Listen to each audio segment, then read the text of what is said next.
When I pulled into my driveway after a 3-week trip, I expected the familiar sight of my quiet riverside retreat: towering pines, the soft rush of the Columbia River, and my modest cabin waiting patiently. Instead, I slammed on the brakes, staring at a sleek, modern shed sitting smugly on my land. No warning, no permission, just concrete, arrogance, and a fight I didn't see coming. My name's Tom Carver, and this is how I turned a neighbor's audacity into my victory. I'd spent 20 years in the Army Corps of Engineers, mapping floodplains and wrangling permits, followed by another decade consulting on property disputes across Washington state. By the time I retired at 58, my bad hip and a mountain of paperwork had earned me a break. I wanted silence, a place where the only noise was the river arguing with the wind. I found it on a 4-acre lot along the Columbia, just outside Willow Creek, a small town where folks minded their own business, or so I thought. My cabin was simple: single-story, cedar siding, a wraparound porch, and a wood stove that popped like it was telling old war stories. The deed was mine, surveyed, and paid off. I had plans, nothing grand. I'd cleared a spot near the riverbank for a small workshop, a place to store my fishing gear, and maybe build a kayak rack. I'd even marked the ground with stakes in late May, right before Memorial Day, and called the utility company to confirm no lines ran through. Then an old colleague from my surveying days asked for help on a boundary dispute in Spokane. I owed him, so I packed my truck, taped a note to the mailbox, and left for 3 weeks. No security cameras yet, rural internet was spotty, and I was waiting for a new tower. What could happen in 3 weeks, I thought. Famous last words. I was driving back, the river glinting under a July sun, when I turned onto my gravel drive and nearly crashed into my disbelief. There it was, a 2-bay shed, concrete foundation, steel siding, double-wide doors, and a motion sensor light blinking like it owned the place. It sat exactly where I'd staked my workshop. For a split second, I wondered if I'd lost my mind and built it in a fugue state. Then I noticed a neat stone path curving from the shed toward the adjacent gated community, Riverstone Heights. A row of ornamental shrubs lined the path, cutting through my pine grove like a manicured insult. I stepped out of my truck, boots crunching, and spotted 2 workers in high-vis vests laying flagstones. I kept my voice steady. "What's this?" The older one, a wiry guy with a sunburned neck, wiped his forehead. "Storage shed for Mrs. Evelyn Harper, HOA president next door. She said this was in used land, just brush. Figured the owner wouldn't mind." I nodded, my jaw tight. "Thanks for the info." He didn't like my smile. I walked the perimeter. The shed's foundation covered my stake zone, and my utility markers were gone. The path was a showpiece, wrapping around the shed like it was on display. This wasn't just a building, it was a statement. I didn't yell or argue. I drove to my cabin, brewed coffee, and pulled out my file box. Deed, survey, GIS data, all laid out on the kitchen table. I opened my laptop, cross-checked county parcel records, and pulled satellite imagery from the past year. My lot was clear as day, untouched until now. I grabbed a notepad and wrote, "Evelyn, thanks for the shed." I didn't sleep that night, not out of anger but calculation. By morning, I had a plan, not a shouting match, but a surgical strike rooted in 30 years of land law. First, I called the contractor, Cascade Constructs, their logo stitched on the workers' vests. At 7 a.m., a gruff voice answered. I introduced myself as the owner of the land where they'd built a shed. Long pause. "You're the guy?" "I'm the guy," I said, "and I want to hire you." 3 hours later, the same crew was back, this time working for me. I showed them my deed, survey, and county-certified boundary maps. No one blinked. I told them to fence the shed: 10-foot steel panels, double posts, motion sensors, infrared cameras, and floodlights. I wasn't just securing a shed, I was drawing a line. They got to work, one guy smirking as he mounted a sensor above the doors. "This is the politest land grab I've ever seen," he said. I nodded. In town, I ordered 2 laminated signs: private property, no trespassing, owner enforces rights under Washington law. The second read, built without consent, now under new management. By dusk, the shed was fortress-like, the path from Riverstone Heights blocked by a gated steel panel with a keypad lock I reset every few hours for kicks. That night, I filed a land use dispute with the county, emailing it to the HOA's public address with photos, my deed, and a notarized timeline. Subject line: unauthorized structure on parcel 17B. Ownership contested. I called a retired zoning buddy, Jack, to inspect later that week. He owed me a favor. For good measure, I rigged a solar-powered speaker at the gate, triggered by motion. You are entering private property. The structure belongs to the landowner. No access without written consent. Polite, legal, devastating. The next morning, I was on my porch, coffee in hand, when a silver BMW SUV screeched to a stop at the fence. A woman stormed out, in her mid-50s with a blonde bob, dressed like she was late for a city council meeting. Evelyn Harper, HOA Queen. She glared at the keypad, then the cameras, and jumped when my speaker blared its message. She started yelling.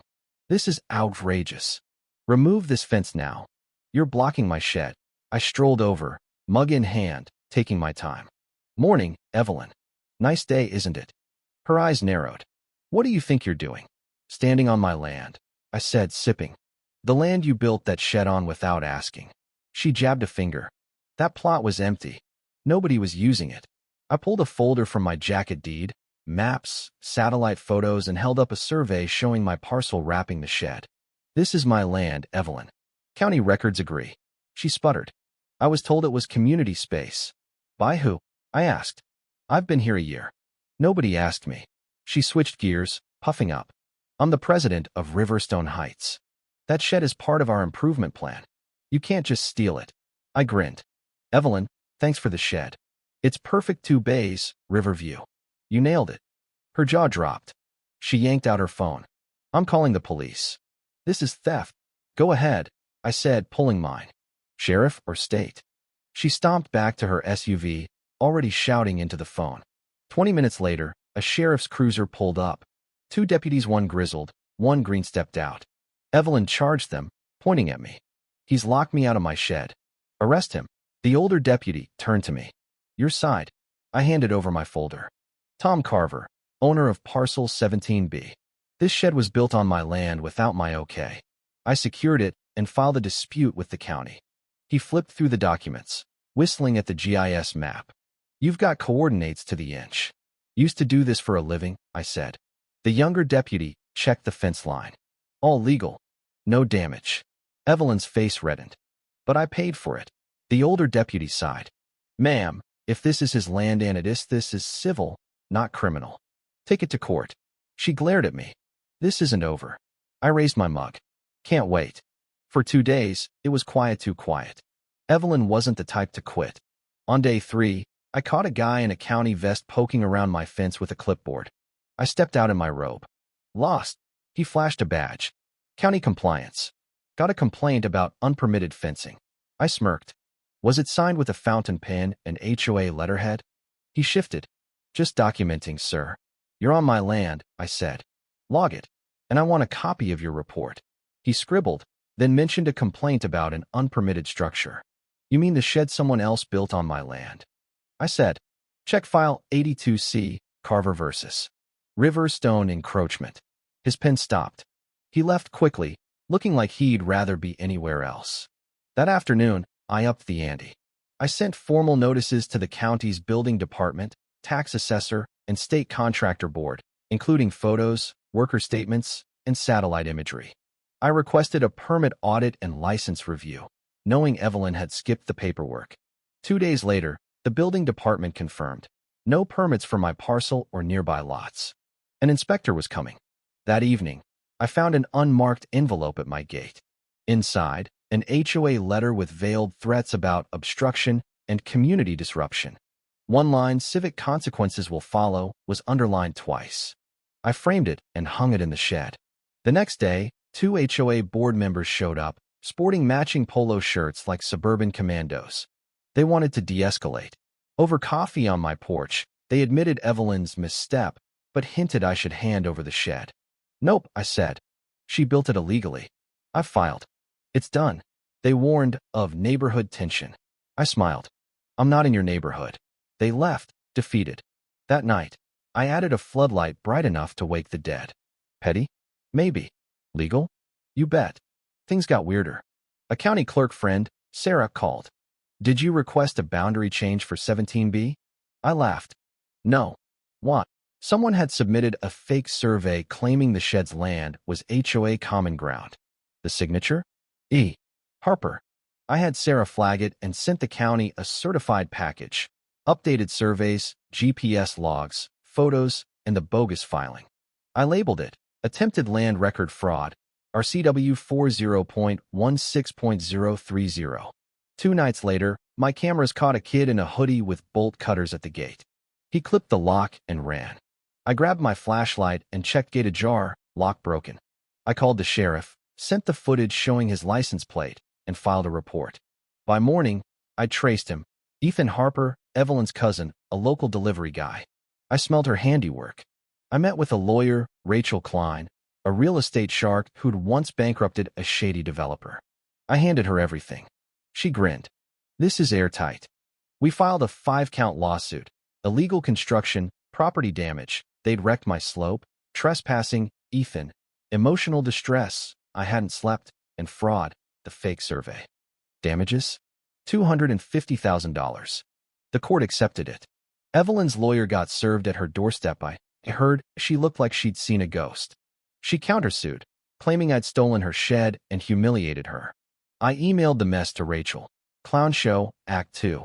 At the preliminary hearing, Evelyn strutted in, her lawyer trailing like a kicked dog. Rachel dismantled them, presenting my deed, code violations, Ethan's break-in footage, and the fraud attempt. The judge, a no-nonsense woman, cut Evelyn off when she claimed a verbal agreement with an old HOA board. A verbal agreement, the judge said. For a permanent structure? The countersuit was tossed before noon. Over the weeks, we built an ironclad case. Contractor receipts tied to Evelyn. Worker statements confirmed she'd lied about the land, and HOA minutes showed no vote for the shed. The fake survey was the Kikera felony under RCW 40.16.030. On the stand, I told the story straight, locking eyes with Evelyn once. No remorse. When Rachel asked why I didn't just give up the shed, I said, because boundaries matter: legal, physical, moral. She crossed them all. The room went quiet. Evelyn didn't testify. Her lawyer knew she'd implode. They argued I'd benefited from the shed, but Rachel countered. He didn't ask for it. It's trespassing with a foundation. We rested. 2 days later, the verdict hit. I owned the shed, title amended. Evelyn owed $250,000 damages, fees, and punitive penalties for fraud. The HOA got a court order to audit 5 years of projects. Outside, Rachel nudged me.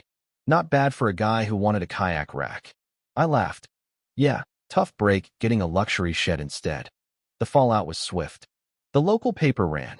HOA chief fined for illegal shed on neighbor's land, with a photo of my fenced shed, signed front and center.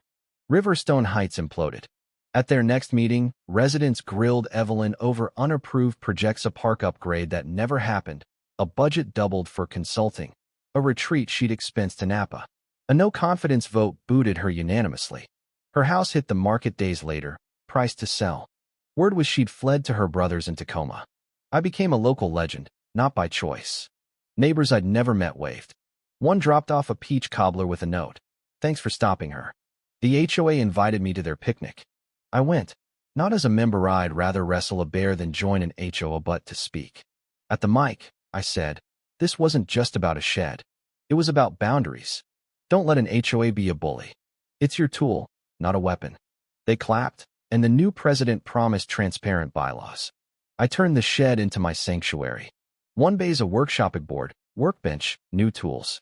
The other's a retreat, kayak on the rafters, hammock, jazz on a Bluetooth speaker. I replaced the gate lock with a smart one, logging every attempt. A new sign above the doors reads, built by HOA, owned by me. Below is a smaller one, private property. Build at your risk. By fall, life settled. The river flowed, the pines whispered, and Evelyn was a memory. One November morning, a county assessor came to revalue my improved property. He shook his head. Hell of a case. You didn't just win, you rewrote the rulebook. I smiled. Just protect what's mine. That evening, I took my kayak out, the Columbia smooth as glass.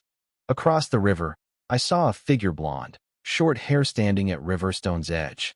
She didn't cross, just stared. I didn't wave. I paddled home as dusk fell, the shed's lights blinking, my cabin quiet. All mine. What do you think? Was I too hard on Evelyn, or did she get what she deserved? How would you handle a neighbor crossing your boundaries? Share your thoughts below, especially on power, justice, and standing up to bullies. Let's get this conversation going.